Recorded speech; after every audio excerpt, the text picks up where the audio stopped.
Lampasas, especially on the north side of town. We had pea-sized hail covering the ground in some pretty large amounts, according to some reports there. The severe thunderstorm in Coryell County is behind us. We've seen a little bit of lightning. Strong winds are blowing into this right now at 20 to 25 miles per hour. Severe weather season is upon us, and the First Alert 25 weather team is here to get you through every step of the way. From making that first initial forecast to tracking it live to covering the aftermath, we'll be alongside you the whole time. Whether you're watching TV at home or streaming live on our 25 News mobile app or KXXV.com, we're on every screen making sure you get the information you need. Over the next 30 minutes, we're going to take you through every aspect of what to expect here in Central Texas when it comes to severe weather. Everything from what is defined as severe weather and how it works, what kinds of severe weather we see here in our area, where to go and what to do if you're underneath a tornado warning, and how to make a storm report will all be explained right here. We know there's many different ways to get your severe weather coverage, but why should you watch First Alert 25? Well, here's Chief Meteorologist Matt Hines with that answer. Experience and technology. When you see this red tie, you know it's a First Alert weather day. I'm a native Texan and have spent 20 years of my life forecasting Texas weather. I know what to look out for. I know the landscape, and I know how severe weather affects Central Texas. And most importantly, I know how to keep you safe. But I can't do it alone. That's why we have a team of meteorologists. And when you add it up, we have nearly 3 decades of experience giving you the weather story. Now, technology. We have the latest radar technology along with easy to understand severe weather explainers. We have our excellent source of Extraco Eagle Eyes constantly watching the skies. Because of our wide experience and access to technology, this is why you should watch First Alert 25 for severe weather coverage. But what is severe weather? Here's meteorologist Felicia Woody to explain. It's more than just rain. It's more than just wind. In fact, it's like that, but to the extreme. It's roads covered in water that can trap cars. It's wind that's strong enough to knock over trees. It's hail that can leave imprints on your car. It's tornadoes that can destroy any building in their paths. All of that is severe weather. The main threats we typically see here in Central Texas are flooding, high wind gusts, hail, lightning, and of course, tornadoes. We all think that tornadoes are the most deadly kind of severe weather, but actually flooding kills more people annually than any other phenomenon.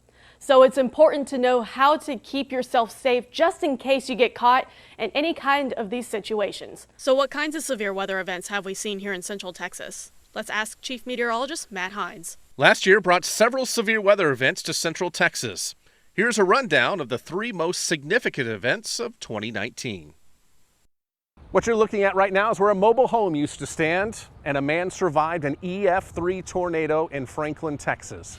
It was a Saturday. You're sitting there. You know the potential of severe weather is there, but you're just hoping it's not happening where you are. Chief Deputy Jerry Stover was at home on that Saturday, but it soon would become a workday. That was on a weekend. I actually wasn't in the office at the time. Had to come into the office after it came through. Then the winds, they picked up tremendously. I was headed back towards the house anyway. And the winds picked up, then the rain came in, then the winds really picked up. And the tornado was heading through the heart of Franklin, right down Highway 79. So now we're physically at the site, and what are we walking by here? We're walking by what used to be our impound yard. It had a tall chain link fence with the tri-wire on top of it and whatnot, but now it's all gone. The only building that survived is a little storage shed that we had on the edge. Actually, it came from this direction here, and as you can tell, a lot of the places have been redone. The impound yard has been cleaned up. We have not rebuilt the impound yard because we're in the process of building a new facility out on Highway 79. And I remember being here. Y'all had safes here. You were telling me that your gas tank over here, y'all had just filled that up? We had just filled it up, had somewhere close to 3,000 gallons of gas in it. It sat still. Wow. And this was pretty much ground zero right here. All of this was hit. So the damage was enormous after the 140-mile-per-hour winds ripped right through the Central Texas town. But after the town was hit, help came immediately. So Texans helping Texans. Texans And helping that's Texans. what we're here for. I know that's why I did my job that day as that tornado was rolling down 79. I saw it on the radar. I was like, oh no, this is heading right toward Franklin. Nearly a year later, Franklin is strong. A few showers and storms were popping up in the Brazos Valley, and nothing looked severe. There were no warnings. The storm that produced the tornado was only 13,000 feet tall. Folks, that's tiny. However, social media reports started coming in of a tornado on the east side of town. The radar didn't show any classic signs, but the reports were real. The tornado ripped through a few homes and small businesses. The damage path went through a sparsely populated area, but it was enough to cause EF2 damage with peak winds of 120 miles per hour. Thankfully, there were no fatalities, but this storm showed us that it's not always the classic-looking storms that can produce tornadoes. The heart of severe weather season was in the rearview mirror by June of last year, but Mother Nature wasn't done yet. It was the weekend before Father's Day. A storm developed north of our area. It was moving south, and it had its destination and its sights, Copper's Cove. I was enjoying time at home. It was Father's Day, having time with the family, and was also keeping an eye on the weather.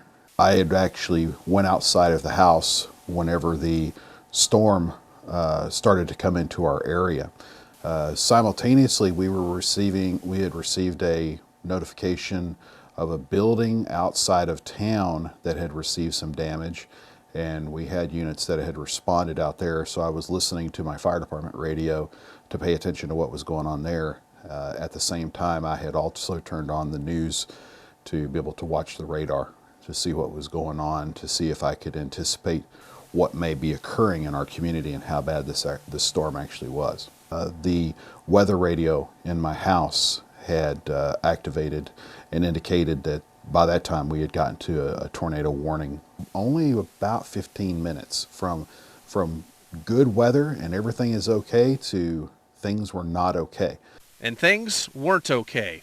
Parts of the west side of Cove had just been hit by an EF2 tornado. Many of the fences were down. There was a lot of debris. There were tons of trash cans and trampolines and other debris out in this field that you could see that had flown out there from the turbulent winds. We tried to provide information that is easily accessible. We try to make sure that we are present at community events, and we try to push forward the messages that be prepared. Again, nobody injured. It was damage, property damage. 2019 was a very active severe weather season here in central Texas. According to last year's storm reports, there were 16 reports of tornadoes, 43 reports of severe hail, 85 reports of damaging winds, and 10 flooding reports. So our message to you is simple. Always be prepared. As the past is showing us, this is an active severe weather area. Now let's talk about how you can tell if you're under the gun for severe weather. Here at First Alert 25, we do two ways of telling you this. The first is with our risk maps. We take a map, we overlay where we think the risk of severe weather and what risk it is. We draw our own maps because we are local meteorologists and can tell the local weather patterns. That's an advantage you have with First Alert 25. We start off with a level 1 slight risk. Scattered severe storms may be possible, 1 to 2 tornadoes, and a few severe storm reports of hail and wind damage. Generally, the higher the risk, the better the chance to see some of those reports. So the next level up is enhanced risk. That is a yellow on our map. Numerous severe storms will be possible, with a few tornadoes possible as well, hail 1 to 2 inches, and several wind damage reports likely. We go up another level, and you don't see it very often. It's a moderate risk. This is when widespread severe weather will be likely, with strong tornadoes possible, very large hail around baseball size, and widespread wind damage. And then we very rarely issue our last category in purple. That is a high risk. We save these for when we see widespread severe weather, a tornado outbreak with large hail and including destructive wind damage. But we don't stop there. We go a step further in keeping you First Alert ready, and it's by giving you a breakdown of what type of severe weather phenomenon you'll see and a level 1 to 10 of how strong that could be, or how severe it could be rather. Level 1 is our lower level, and then we continue ratcheting up past 5, 6, and 7 to even all the way up to level 10. We are the only station that gives you a 10-point scale on what type of severe weather you will see, and that is an advantage we have in keeping you First Alert ready. Coming up after the break, we'll show you what you need to do whenever a tornado warning gets issued.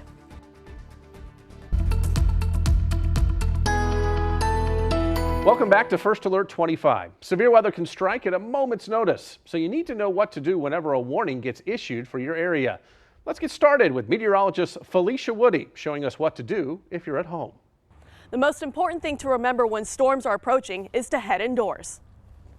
In fact, your home is one of the safest places to be in during severe weather, especially a tornado warning. If a tornado warning is issued in your area, you need to be in the safest spot of your home, which is typically the most interior part, and here's how to determine it. You'll want to get to the lowest level of your home. Tornadoes and glass don't mix, so make sure you're away from any kind of windows. Put as many walls between you and the outside, and get as low to the ground as possible. Some ideas for a safe spot can include a closet or a bathroom. Just make sure you remember all the details so you can ensure you and your family's safety. Many new homes are installing storm shelters like these for better protection against tornadoes. Now, what else do you need to know when it comes to a tornado warning? Remember to wear closed-toed shoes just in case there's debris everywhere once you leave your safe spot. Cover your head with a helmet or a pillow to protect your head in case there's flying debris. Some people have even had success stories with their mattress. It also doesn't hurt to have an emergency kit in your safe spot. Things like water, a flashlight, food, and a first aid kit are all things that can go into your emergency kit. And make sure you have 1 gallon of water per person per day after the storm. Whenever there's a chance for severe weather in your area that day, make sure you have your phone charged up so you can live stream 25 News' continuous severe weather coverage. What you can do right now is figure out where that safe spot is in your home and have that emergency kit ready to go. Now that's how you become First Alert ready in your own home. Thanks, Felicia. Now, what if you're not at home? Say at the grocery store. Let's send it over to meteorologist Josh Johns with more on staying safe while out and about. Ian Walker spends a lot of time prepping produce, stocking shelves, and helping his customers at H-E-B and Woodway find what they need. So we'll try to guide people. But there's another part Ian takes very seriously, one that could be the difference between life and death. We have the potential here. Circulation right now is over Woodway, could be impacted by strong winds or a tornado. In 2018, danger barreled through the area. The store, filled with customers and employees, were caught right in the crosshairs. Yeah, every H-E-B has that emergency response plan in place for any severe weather incident. So it actually starts before the tornado warning even hits. So when severe weather comes, then we'll have a partner designated to listen to the weather radio, to watch the weather reports, monitoring the weather, where is it at, how fast is it moving, what is it going. As the weather ramps up, so does the preparedness. Once we get to a tornado watch stage, then we run into certain actions as far as like making sure that we have the emergency response kits ready. We won't send anyone outside to look at it because tornadoes, they can just pop up. Once a tornado warning is issued, that's when every employee jumps into action. And we start to move everyone away from the glass, we start to move everyone into the interior. Now, if a storm were to approach the store, one place H-E-B partners might direct employees and customers to is a cooler like this one here. Inside will be a safe place to be if a tornado were to strike. You got 4 walls, you got a hard ceiling, and it really protects individuals. Depending upon where they're at the store, that might be too far to travel. So then we'll have interior offices that they can run into. Ian says ultimately it's the customer's decision on how to stay safe in a storm, but they will be ready to lend a helping hand. This is not the first time we've been through it. It's probably not the first time that they've been through it. And as long as we're just calm and we just understand where to go and what to do, everyone's fine. Down the road at South Bosque Elementary, calm may be harder to come by when you're teaching hundreds of children, but Midway ISD believes that can be overcome by preparing often. We practice safety drills every month, and then we specifically target bad weather drills during this time of year. Dr. Voigt says it is important that students and faculty take these drills seriously. So that in the event of a true emergency, the students know to stay calm, they're not scared, they feel prepared, and they listen closely to their teacher's instructions. This calm manner will help students and teachers effectively communicate with everyone involved. every campus has an emergency operations plan that they follow. It is always best if we were in a severe weather situation where the building was damaged, that parents stay home and not come pick up their child, because we will be in a shelter-in-place lockdown situation where we will not be releasing any students until we get the all clear from our emergency responders. And should the building take a hit, Midway is prepared with an alternative place of learning. We do have an evacuation site that we would go to. If the weather was clear, we would walk there. More than likely, we would use Midway transportation. As we know, preparation is the name of the game when it comes to safety, no matter what daily task you're doing in life. And remembering to stay calm and be prepared is how you stay first alert ready. When it comes to severe weather, one of the things we have to look at is whether or not a storm contains any kind of hail. When we look inside of a storm, it contains an updraft, which is the wind energy going up into it. But what goes up must come down, and that's what we call the downdraft.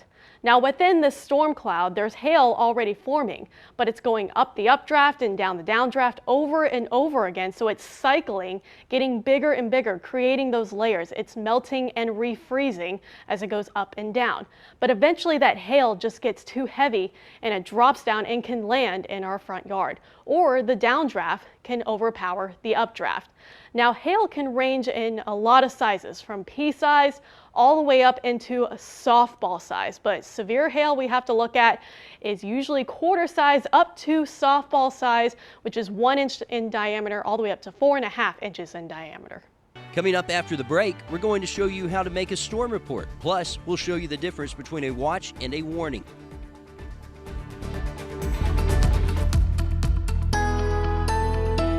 Welcome back. After a storm exits Central Texas, it's time to gather information on damage and send that to the right sources. How do you do that? Here's meteorologist FALICIA with the answer. Storm reports are vital to not only those at the National Weather Service, but also us broadcast meteorologists. Whenever we are covering severe weather, we're also checking for any storm reports at the same time. Welcome back to These storm reports First Alert. can tell us how powerful a certain system is, and we can relay that information to you, the viewers. Now, you don't have to report on a bunch of lightning in your area, but if you're seeing hail, powerful wind gusts, flooding, and/or tornadoes, we want to know if that's happening. The most important thing to remember when it comes to reporting severe weather is making sure that the coast is clear. Do not go outside while the storm is above you. Wait till it passes and the weather has calmed down before you go outside. When you do make a storm report, you can send those to us or the National Weather Service through social media or email. If you would like to know more about what to look out for and become a trained storm spotter, you can check out the National Weather Service's Skywarn training on their website, weather.gov. Every year we get the question, what's the difference between a watch and a warning? Well, we will take a tornado watch, warning, and emergency for example here, but remember, it can apply to severe thunderstorms and flash flooding as well. A tornado watch means be prepared. Conditions are favorable for tornadoes to form in and close to a watch area, and that's important, in and close to a watch area. A warning means you need to take action. You should already have your plan of action in place for your household or your place of business. That means a tornado's been spotted or indicated by radar, and on very rare occurrences, sometimes we'll get a tornado emergency. That is an upgrade of a warning, meaning that a tornado is likely rolling through a highly populated area and the threat to human life is catastrophic, and that means we could also have quite a bit of damage as well. So if you wanted to know the difference between a watch and a warning, now you know. Next, we'll show you how you can get severe weather coverage anytime, anywhere. Plus, we'll explain how you can better prepare yourself with FirstAlertReady.com. Welcome back to First Alert 25. Now we're going to show you the tools you need to get you through this severe weather season. First, you'll need to download our free Storm Shield weather app to your smartphone so you can get all the watches, warnings, and advisories the moment they get issued. You can also download our free KXXV 25 News mobile app to watch us live at any time, anywhere during any severe weather coverage. We are more than just on air. We're also streaming online at KXXV.com, our 25 News mobile app, and our Facebook page, 25 News KXXV. And if you're near a radio, you can listen to our simulcast with 94.5 The Beat for the latest severe weather information. Would you like severe weather safety information at your fingertips? Well, you do. All you have to do is go to kxxv.com/weather. Once you are on the page, find the selection at the top labeled First Alert Ready. When you click that tab, you will be sent to a page with videos about how to be ready during severe weather or just be prepared for any disaster that could affect Central Texas. There's an informative workbook you can download and even a county map so you can quickly reference where storms are in the area. First Alert Ready. It's not just a slogan, but a way for you to always be prepared. Be prepared, not scared. Remember, severe weather can happen anytime throughout the year, but most of the severe storms we see occur during the spring season. Our #1 goal is to keep you safe. That's why we will work around the clock bringing you the latest information that you need to know to be prepared. Keeping you safe. That's our mission. When severe weather strikes, we'll be here for you. Thanks for trusting us as your main weather source. Keep it here on First Alert 25. We're tracking storms and keeping you First Alert ready.